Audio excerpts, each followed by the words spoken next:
Tim?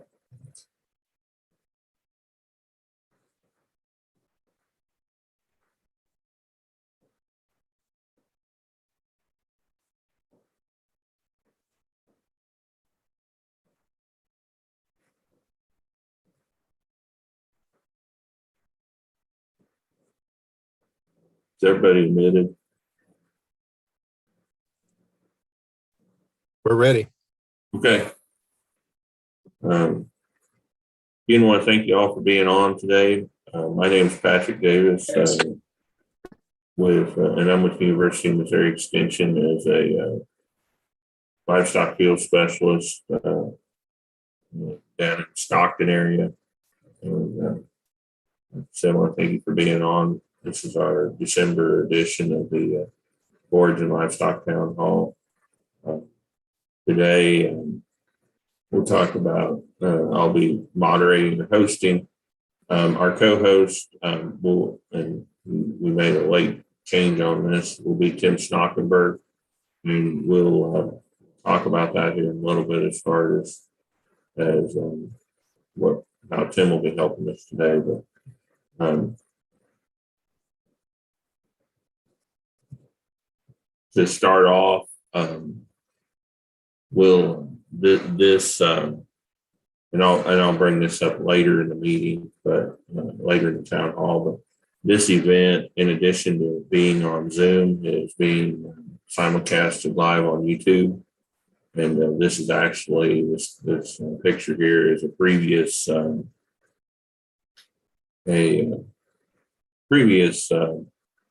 video that was made, and so. If you have any interest, you can go to youtube.com, MUIPM site, and look at previous videos of the town halls. You can look at this one. It'll be streamed. It'll be live there, and people who are joining us live will be able to see it live. And as we have future town halls, I'll discuss that later and talk about that later. But this is just something that we do in addition to Zoom. So if you have any interest, there's a site and you can visit that.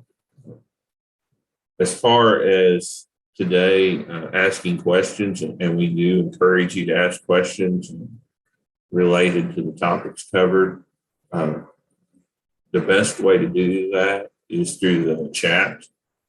And at the bottom of your screen or at the top of your screen, you'll see a chat button. And you can click on that chat button and there'll be a drop-down menu. And there's two ways you can really ask a question. You can go into the chat and just ask the question, type it in, and everybody will see the question. If you don't want to do that, you can go into that drop-down menu and choose Ask Questions Here. And Tim Schnockenberg, who is our co-host today, will receive those questions, and he will ask those anonymously. So if you want everybody to see your question, just type it into the chat. Or if you want to ask it anonymously, go to Ask Questions Here in that drop-down menu in the chat. When you click on chat and type that question in, you go to Tim and he'll ask it anonymously. So with that, like I said, we definitely we encourage you to ask questions, and as we go through today, we'll try to get those answered. So as far as what we're covering today, like in previous town halls, Dr. Guinan is going to provide a weather report, and then Dr. Scott Poock, he's in veterinary med extension, continuing education, will be and works a lot within the extension from the veterinary side of things. He'll be talking about diagnosing calving problems in heifers, and so that's kind of our agenda today, what we're going to talk about. And so with that, we'll start with Dr. Guinan. Pat, are you ready? I am. Thank you, Patrick, and good afternoon, everyone. It's been about a month since we last met, and November is behind us. I always like to look back to see what we experienced weather-wise here in Missouri. And upper left are long-term records for the month of November. And here you can see how November ranked last month. It was a mild month, very pleasant conditions. We had many days with highs in the 50s, 60s, even 70s.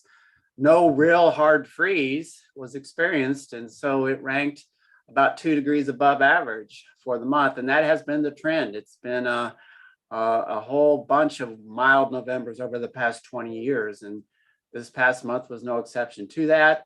Upper right does show departures from normal for November for Missouri. Northwestern parts of the state were 2 to 4 degrees above normal. A little bit more cooler with more cloudy conditions in southeast Missouri, but for the most part, the statewide average was just shy of 2 degrees above average.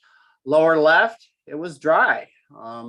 Look at that here on the far lower left, here on the right here, bottom right, you can see how dry it was. Just a little bit over an inch of precip statewide average. And on the bottom right, this is a radar estimate of precipitation for the month of November. You can see where the heaviest precip occurred across northwestern, parts of west central sections in southern Missouri.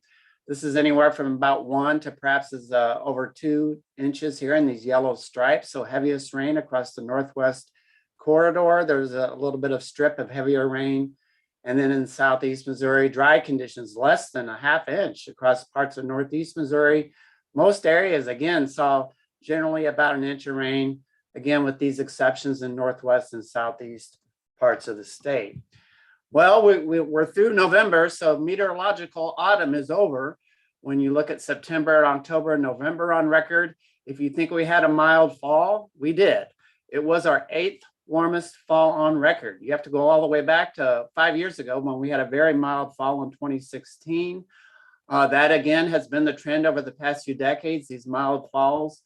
Upper right shows for the year 2021, the departure from normals from January through November. You can again see 3 consecutive mild months, 4 consecutive, August, September, October, November.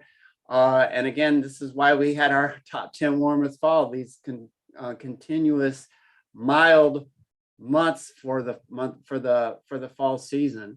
So lower left, precipitation below average because it was dry, and it's been dry actually during the past few months. The only exception to that, here in the lower right, you can see October.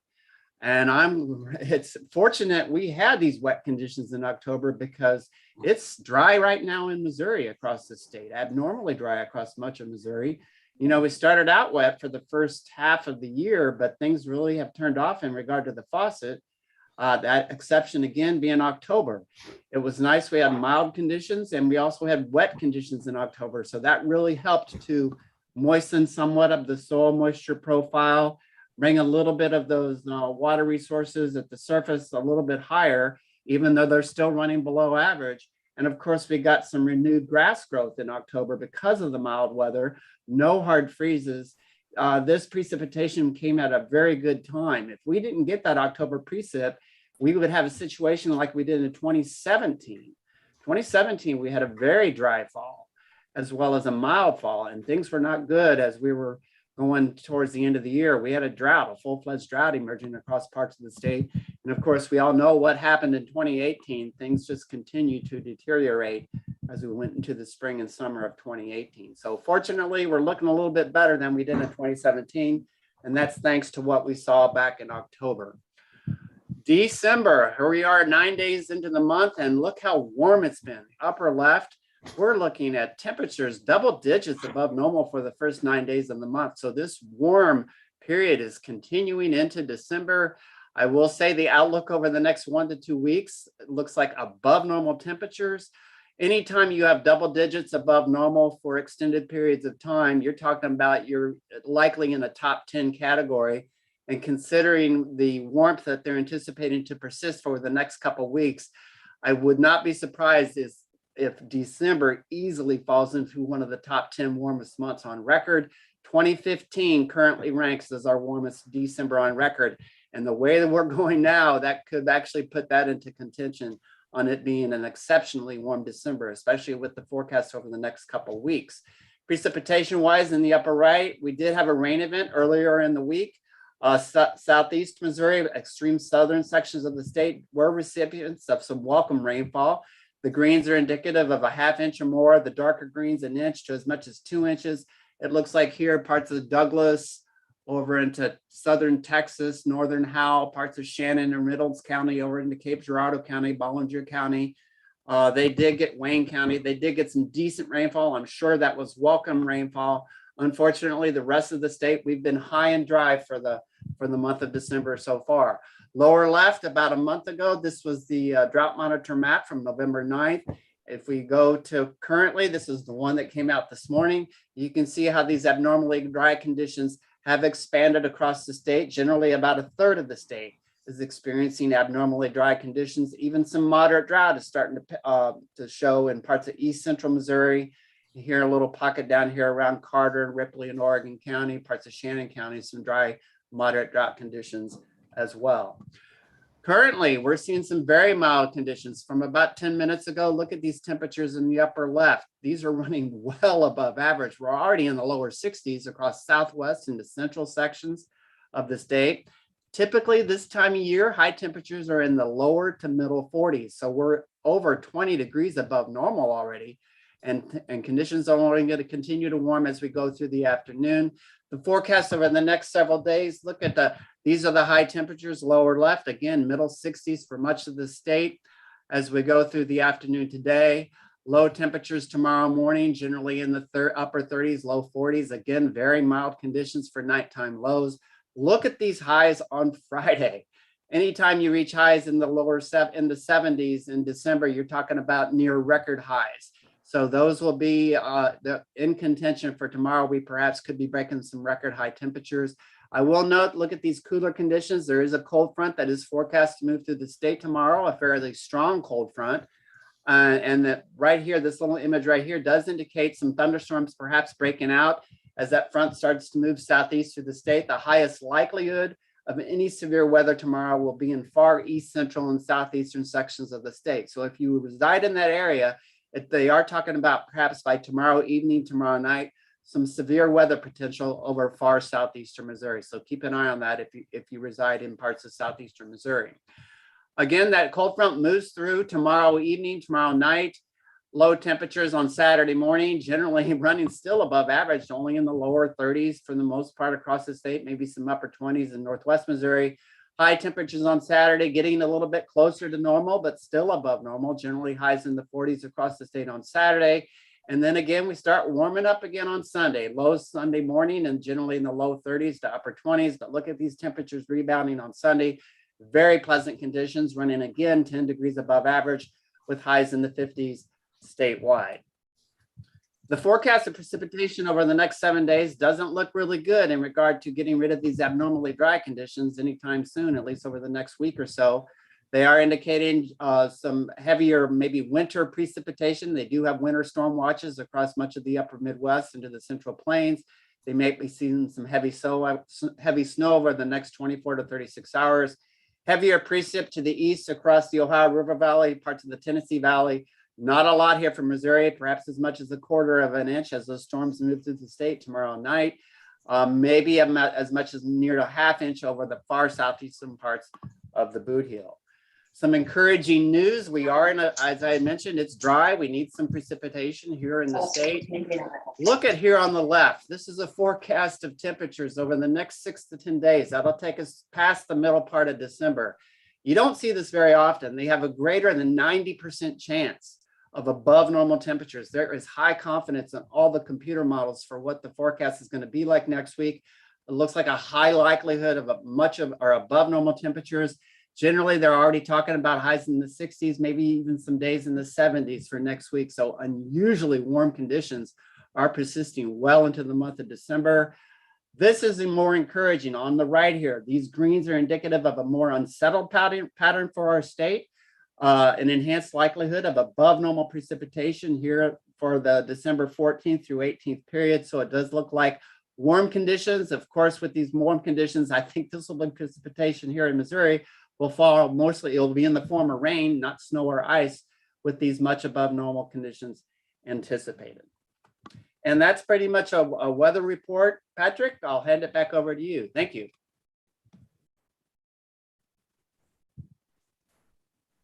Thank you, Pat.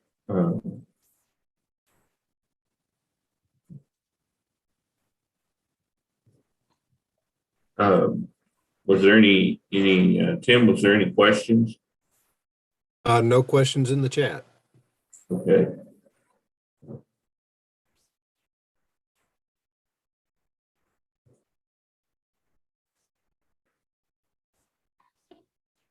So,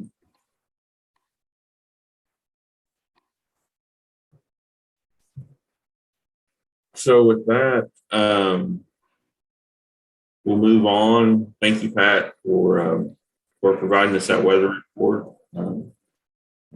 We'll now move on to kind of the main talk today. Dr. Scott Poock, he's basically an extension in the veterinary extension, assistant extension professor of veterinary medicine, veterinary medical extension and continuing education with MU Extension. He does a lot of work in dairy as well as in beef cattle, and was a practicing vet before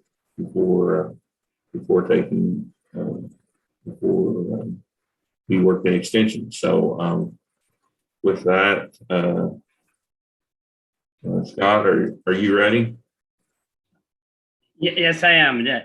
Okay, we'll turn the floor over to you then. Is my slide showing? I believe so. Okay. Tim, can you see his slides? Yes, they look good. Okay, thank you. All right. So normally this talk is 50, 60 minutes long. So I've had to cut some of it short, but we'll get the big points. And so I'm going to talk about calving 101, and really for the heifer or the cow, looking at kind of what's normal and what's abnormal and what you should be doing about it. So some of the objectives looking through this is understanding what normal is, and therefore, if you know what normal is, abnormal is going to be more easily recognized. And then the question is when do you assist, and when do you say, hey, I can't handle this, I need to call the veterinarian? And ultimately the goal, we often think about the goal is to save the calf, and rightfully so. However, one of the things I think we don't think about as much is how do we reduce post-calving problems for the cow or the heifer? And I don't think we're always thinking about that when we're doing a calving, but that's very important as well, because we could save a calf and the cow could never have a calf again. Well, we don't want that either. We want both to save that calf and to have that cow go ahead and be able to rebreed and get pregnant and have further calves. So what I'm going to start with is the stages of labor. So really the cow has 3 stages to her labor. First stage occurs, and it's the dilation of the cervix. So the cervix has to open to allow the calf to come out. This dilation of cervix, so there's a little difference between cows and heifers. Cows go much quicker through all these 3 stages than does a first calf heifer.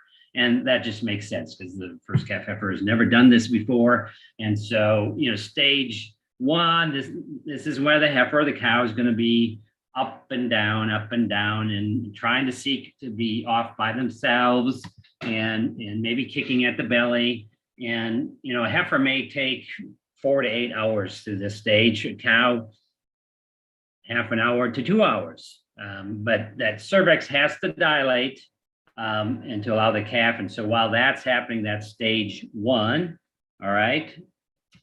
Stage 2 is after the cervix is dilated, Now the calf can go through the cervix, through the birth canal, through the pelvis, and be delivered. So that period from when that calf then begins to engage the pelvis and then is fully delivered, that is stage 2. And that's typically what we're going to be seeing. And typically is stage 2. When we see that, that's when we're going to hit our clock to see how quickly she's moving along.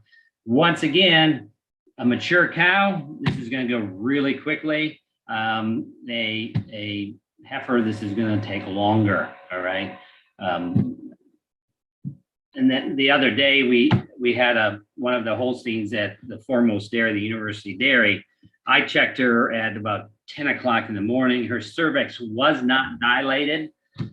And at 2 o'clock in the afternoon, she had delivered a calf. So that's how quickly she went from stage 1, stage 2 within 4 hours, and bingo, had a calf on the ground. So once again, cows can go really quickly.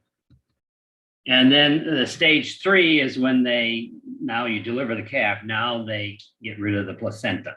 Okay. And so that's once again, it can take up to 12 hours, but normally that goes fairly quickly. And all it is delivering the placenta, getting rid of the placenta. All right. And once again, with dairy, this is a little slower than even beef. You know, I work a lot with dairy, like Patrick said, but I have my own beef calf. In fact, the cow behind me is one of our cows. And I expect my beef cows to get at it, have a calf, and expect that calf to jump up in half an hour and be nursing. That doesn't happen with dairy cows. They're much slower, or they are slower. So here I've got some pictures from Dr. Schuneman at Ohio State on the various stages. Okay, up in the upper left-hand corner there is a heifer in stage 1. She's been up and down. She's trying to, as much as she can, isolate herself. She's got her tail in the air. That's another sign that probably something's impending, you know. So she'll be walking with the tail in the air. So that can be a cue that, okay, maybe they're entering stage 1. And then the photo on the right is, you can see the feet and you can see the nose coming out of the cow. So that's stage 2. Once again, that is the one that really kind of catches people's eyes, and we know that the delivery is coming. And then on the lower left is the placenta, and so it's been passed. So that's the end of stage 3. So stage 1, she's preparing. Stage 2, she's actively pushing the calf out. Stage 3, she delivers the placenta. So recognizing abnormal delivery. Okay, so like I mentioned, stage 2 should be our pivotal point. And so here's where I recommend people have a notebook, especially where you have more than one person watching cows calving. On big dairy farms, what we do is we usually have a whiteboard. And so when one maternity group is leaving and the next one's coming in, they can look at the whiteboard and say, oh, gee, cow 100 started calving, we stage 2 at 1 o'clock in the afternoon. And let's say you're switching groups or switching workers, they can look at that. And if it's 2 o'clock and she hasn't delivered, now it's time to, in the dairy world, we give them about an hour. And anyways, but so in your beef, you want to have a notepad or a notebook where you can write down, okay, the cow behind me is Annie. And I want to write down Annie. It's 5 o'clock, Annie is beginning. And so if I come back 6 o'clock, 7 o'clock, and Annie hasn't delivered, there's something going wrong, okay? Or there's no progress in 30 minutes. So I can withstand, I can go a little longer if a cow is making progress. So if at 5 o'clock, Annie's got feed out, at 6 o'clock, the head's out, and now she's making progress, that's good. If I see Annie and she's only got feed out, and 30 minutes later, she's still got the feed out at the same, that's going to concern me a whole lot more. All right. So either I give them X amount of time to get it done, or I'm going to make sure she's continuing through the continuing to progress through the process. All right. Yeah, if they're not doing either one of these, then we're going to check and possibly assist her. So the equipment you need, let me just kind of run through these. I've got several, and then I can talk about them. OB sleeves.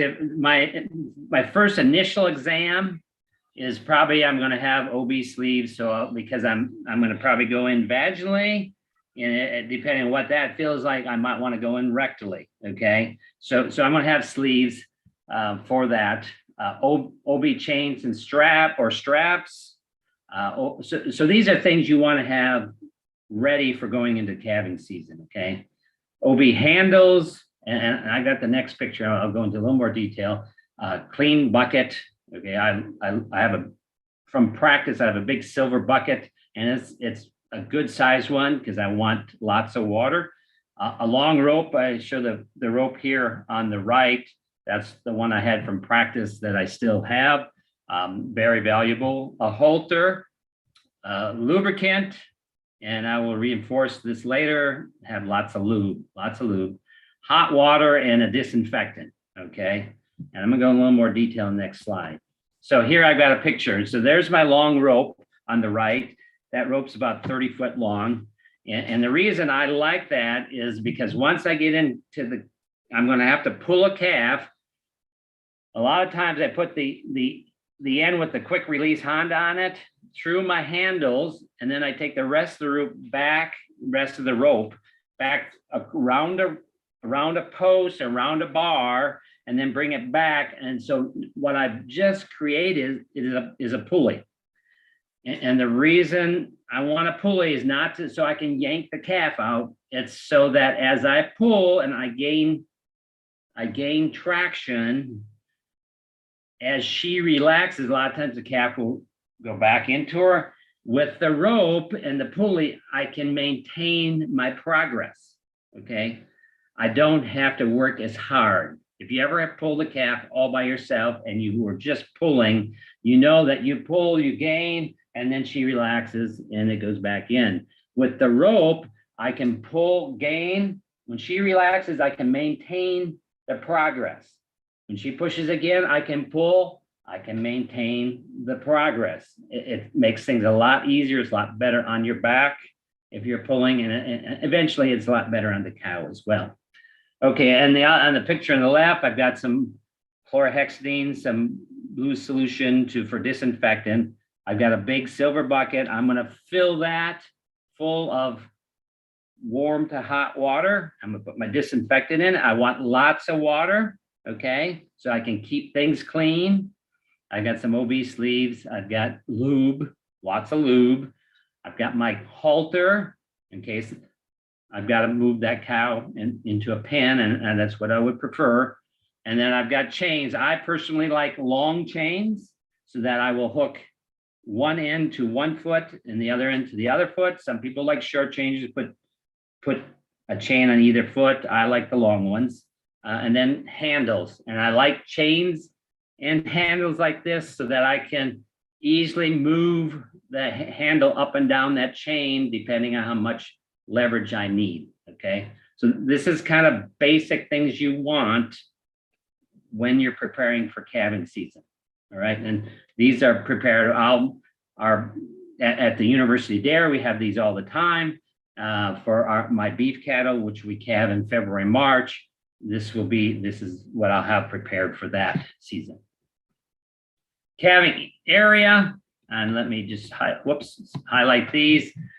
These are ideals. I certainly have been out in the woods pulling a calf, but if you can create a calving area, if you can create a pen with a 12 by 12 foot minimum area, that gives the cow 144 square feet. That's phenomenal. And in that pen, ideally, if you could have a headlock and a panel that can get them into the headlock, and then that panel can be moved over as once you start pulling.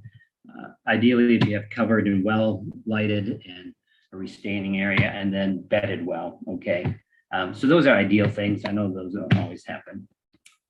So preparing the cow.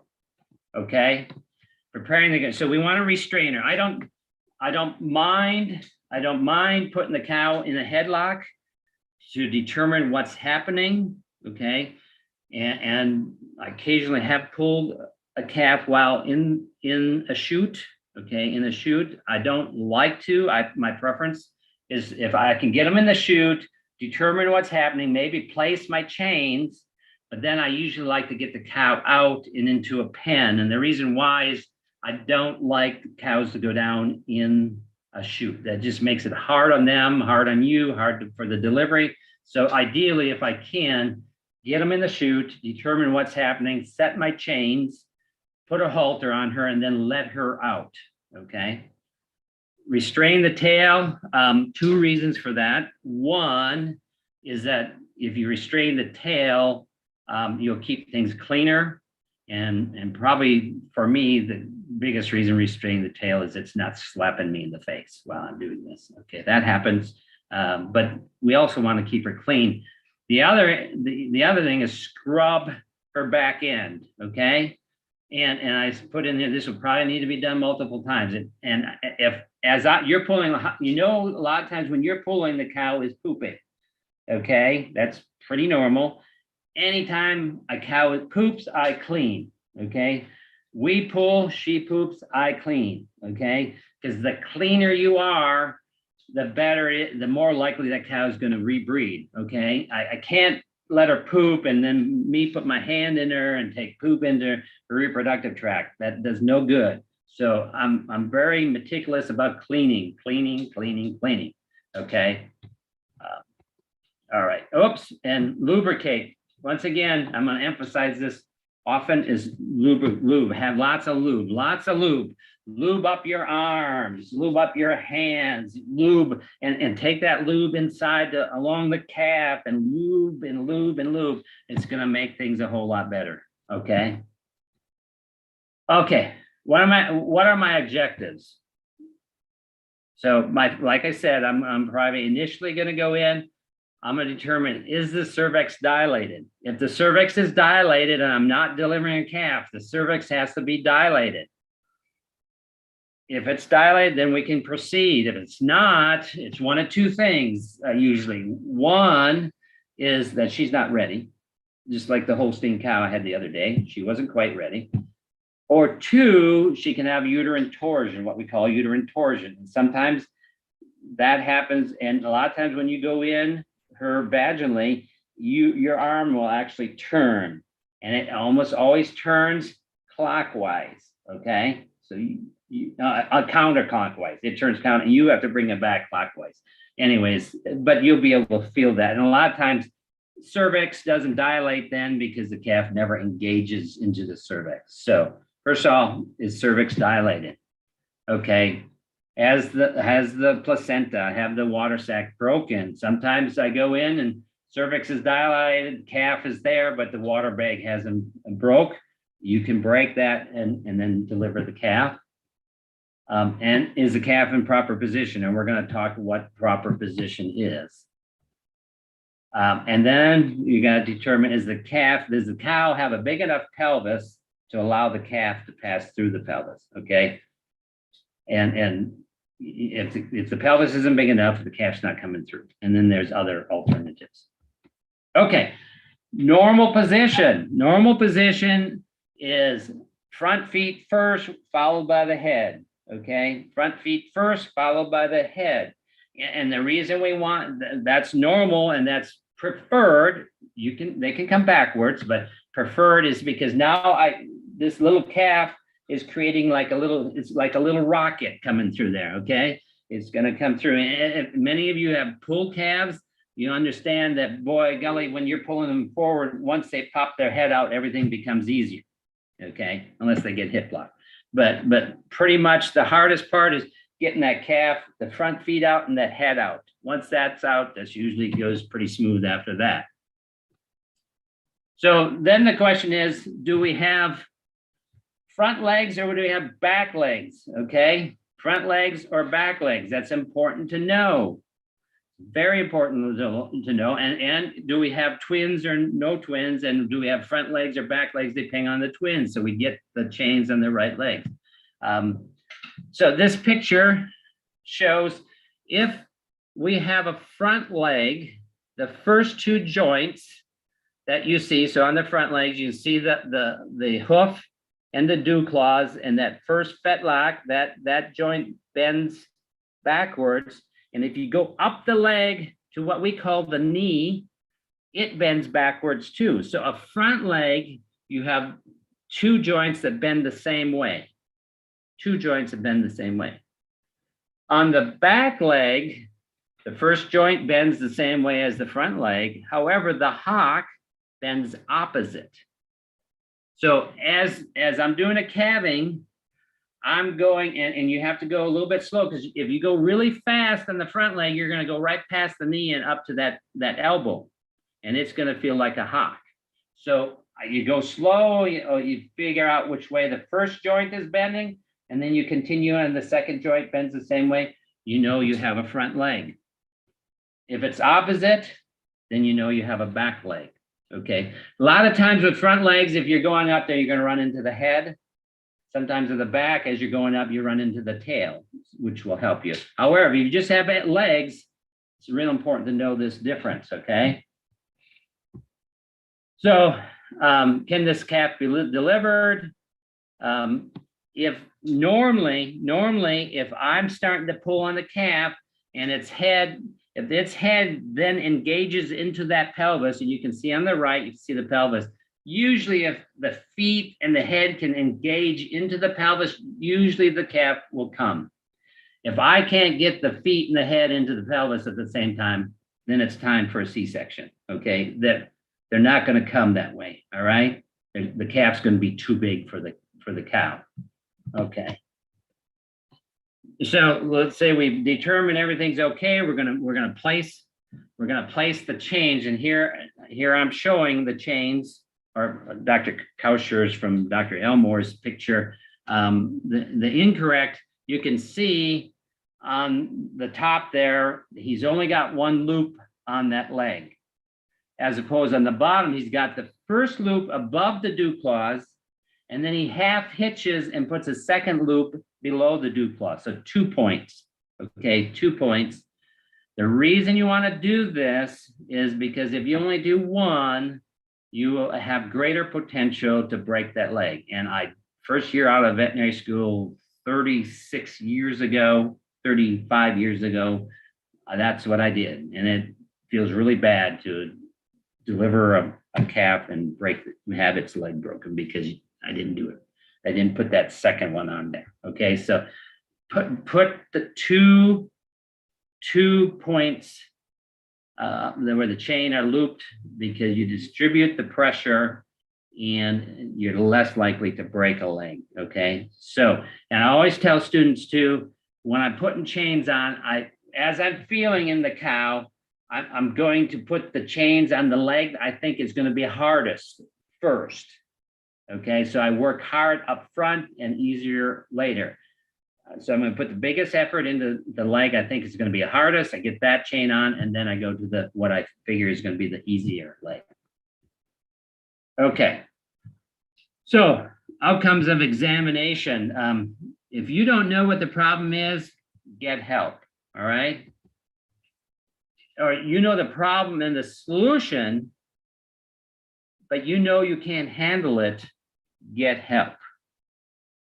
Or you know the problem and solution, and you try for 30 minutes and you're not making progress, you get help. And the reason I say this is you don't make a problem. And when you call the veterinarian to come out and help you after you trying, you stop trying and you leave the cow rest. And I say this because you can rest, the cow can rest. When the veterinarian gets there, you've gotten some rest time, because if you haven't made progress, it's probably going to be hard. Okay, it's probably going to be hard, and she needs a rest, and you need a rest so that you can help. All right, but so if you don't know what it is, get help. If you know what it is and you say, hey, I can't handle this, get help. And if you know what the problem is and you try and it's not making progress in 30 minutes, get help. Okay. When I was in practice, I didn't always like rolling out of bed at midnight to go do a calving, but I much rather do that and work hard to get a live calf and get a live calf than for you to say, oh, well, I'll call in the morning and now the calf will die. And, I don't like waking up at midnight, but I much rather wake up midnight and work hard and get a live calf. Live calves are a whole lot more fun than dead calves. How are we going to apply force? 2-point traction. So you can see once again, we've got the correct loops on the legs. And a lot of times initially, I'm going to pull one leg and then the other leg, and one leg and then the other leg. So that's what I mean by 2-point traction. So one leg, the other leg, one leg, the other leg. Okay. And then once they get outside, the head is about there, then I can pull on both. But initially it'll be one and then the other.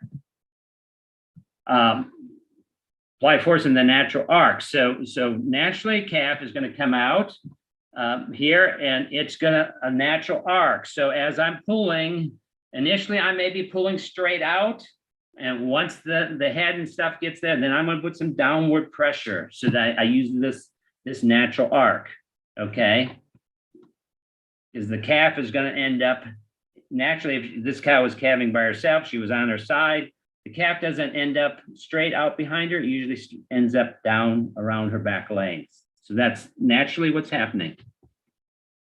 And only apply force as much as one man. And so here's a pulley system. And once again, this could work, but you're only going to pull when she pushes, and then you're going to stop. Okay. Or this is more than one man can one man force. Okay. This is not what I'm talking about. All right. I don't mind calf pullers, and I've used calf pullers, but they have to be used judiciously. Just like with the pulley system, I'm going to crank when she pushes, and then I'm going to relax. When she relaxes, I relax. So she pushes, I crank. When she stops, I stop. Okay, they can be used, not a problem. But I'm not just going to crank it out. All right. So use them carefully, use them judiciously, use them in concert with the cow. Okay. Okay, I'm going to cover a few abnormal presentations. So backwards, calves can be delivered backwards. Cows will deliver calves backwards. That's it's not normal, but it's within the range of normal. Always the biggest concern is you can see that umbilical cord when it's coming backwards, that umbilical cord doesn't break before it's delivered. If it breaks before it's fully delivered, then it's going to try to start breathing inside the cow, and that's not going to be good. Now, my experience on these is rarely have I ever had the umbilical cord break. However, I'm always very conscious about keeping track of it when I'm pulling the calf backwards. So you really just need to keep track of that. One leg back. If you're going to do this, you've got to get that other leg up there. You can't pull it with just one leg forward. So you need to get that other leg up there. If no legs are up there, I always tell students here, if the head is out with no legs, okay, it's not going to be delivered that way. The head is out with no legs. If the calf is dead, that makes it easy. We usually just cut off the head, and then it makes things easier. If the calf's alive, you can't cut off the head. And so that makes things a little more difficult, but it can be done. Head back. Typically, a calf with its head back is probably dead. And it's typically 95% of the time, if a calf's head is back, it's dead. And I think they lose some tone, and so that's why the head naturally goes backwards.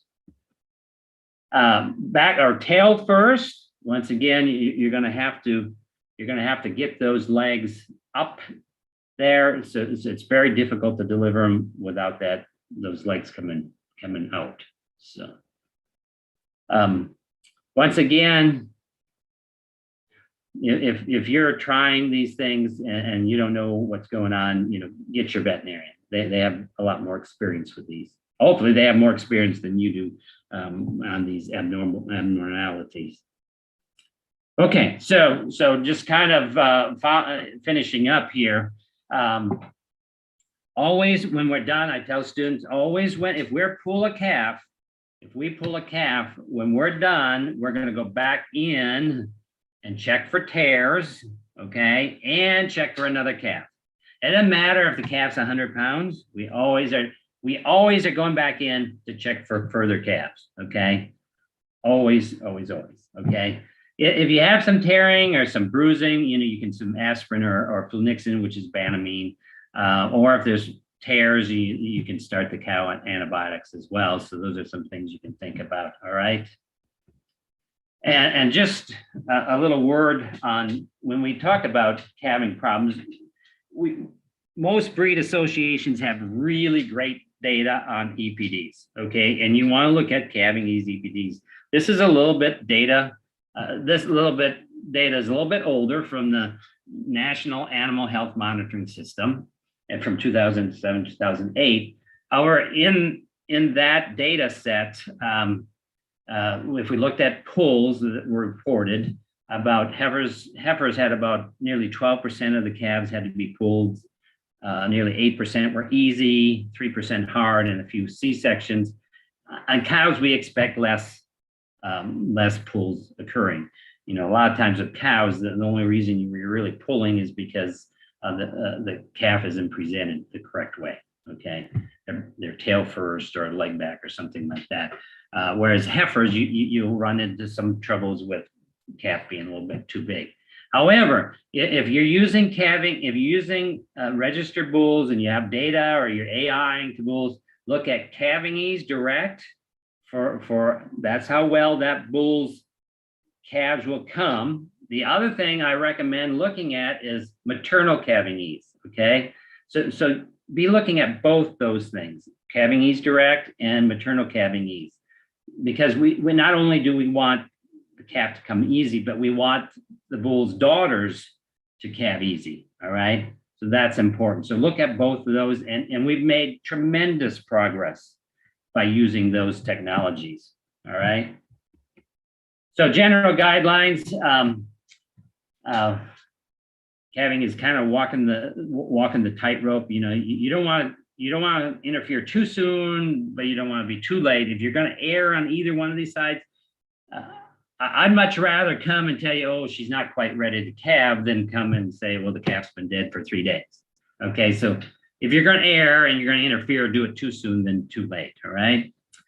Watch closely, and once again, I recommend having a notebook, and if there's more than one person checking cows for calving, be sure to be communicating between the groups, okay, the people, okay, really important.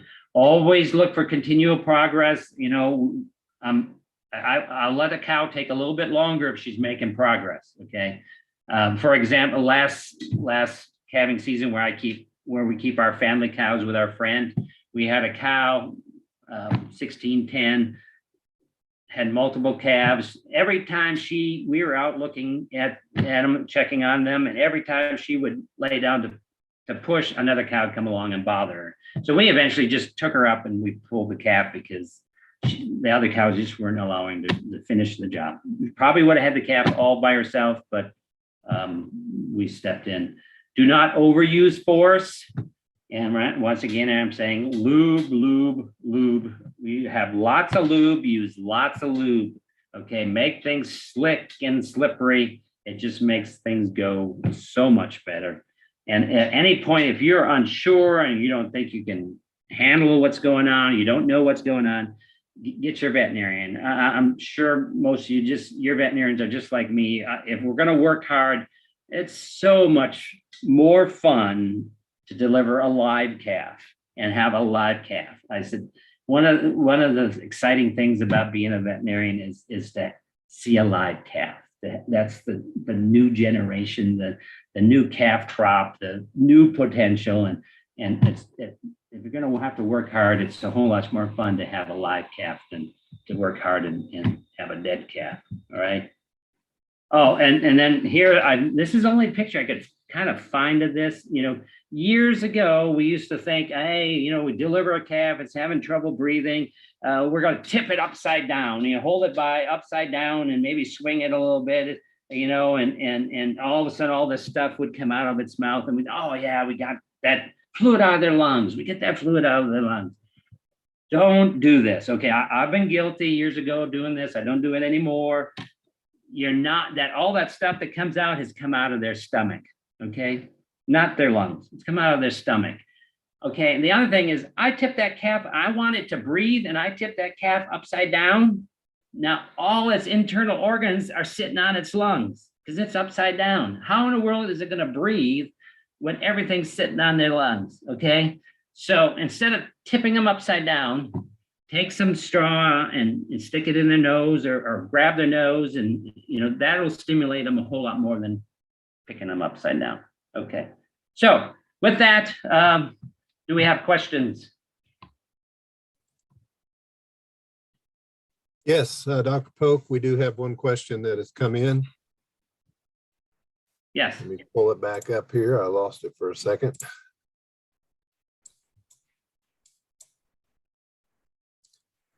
Okay, question is, why do I have to stop pulling when the cow relaxes? What can or does, why do I have to stop pulling when the cow relaxes? What can or does happen to the calf and the cow if I just keep pulling even when the cow is relaxed? So two things. One, you have a greater potential of tearing something if you're pulling when she's relaxing. A vaginal tear, a cervical tear, or such. So I'm going to have a greater chance of causing damage to the cow. Okay. The other thing is the cow's relaxing. Let her relax. This would be natural for her. She's not ever just always pushing. She's pushing and relaxing, pushing. So to be in concert with what she naturally does, that's why I'm going to relax. And number two, if I just continue to pull, I have a much greater chance to cause a tear. And anytime I create a tear, I'm gonna decrease the chance of her getting pregnant again. I'm gonna lessen that. So those two reasons why I'm gonna relax when she relaxes. Okay, we've had another question come in. Can you give us some other advice to get a calf to breathe? So I stick my fingers or I grab the nose and shake it, stimulating the chest, rubbing the chest. Okay. The piece of straw works really good because a lot of times you stick that up in their nose and they'll it's like a shock and they'll take that big deep breath. But you can stimulate. There's also, you can get a respiratory device. They're available like from NASCO or such that you can actually put that on the muzzle and you would depress and then count to 6 and depress and count to 6. So those would be some other things you could do. Okay, we had another question just pop up. It says, what is your recommendation for a minimum EPD for calving ease for Angus heifers? Okay, so I believe the Show Me Select heifer program, and I would go to their website to verify, but I think it's either 8 or 10. And personally, when I'm picking out bulls, Angus bulls, for use on our commercial cows, or even some of my simmies to make sim Angus, I'm looking for 10 and above. So personally, I look for 10 and above for calving ease direct.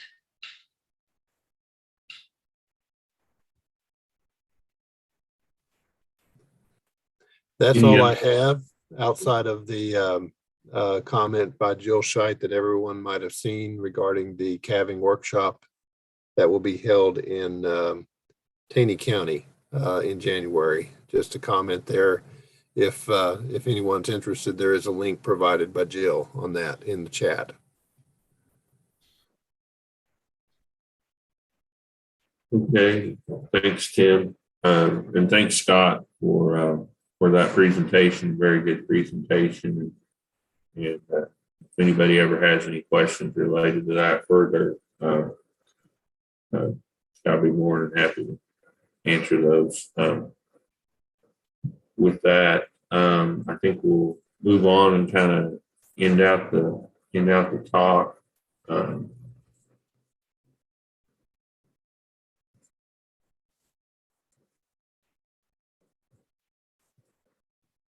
And so I bring this back up again to just remind you that this presentation, as well as previous presentations that we've had, will be at the MU IPM YouTube website. You can look at those and go through those at your leisure.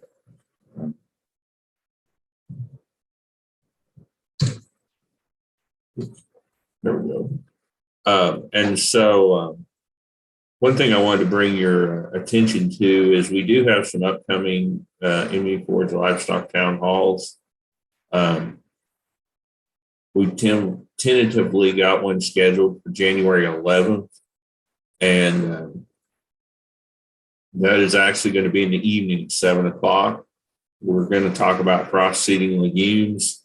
I believe Craig Roberts is covering that, and then we're also going to kind of have a panel and ask the expert related to that or other questions. And so, if you have interest, that would be going on. We're also doing another Forage and Livestock Town Hall on January 25th.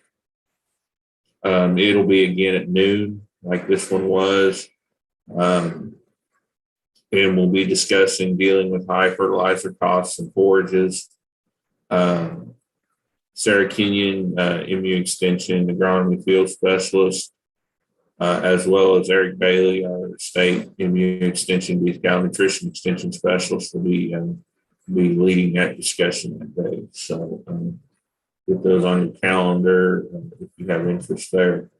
Again, I want to thank you all for being on today, and for future meetings, or you can always register at the IPMMU.edu town halls. And so with that, thank you. And if there are no other questions, I think we'll wrap it up for today.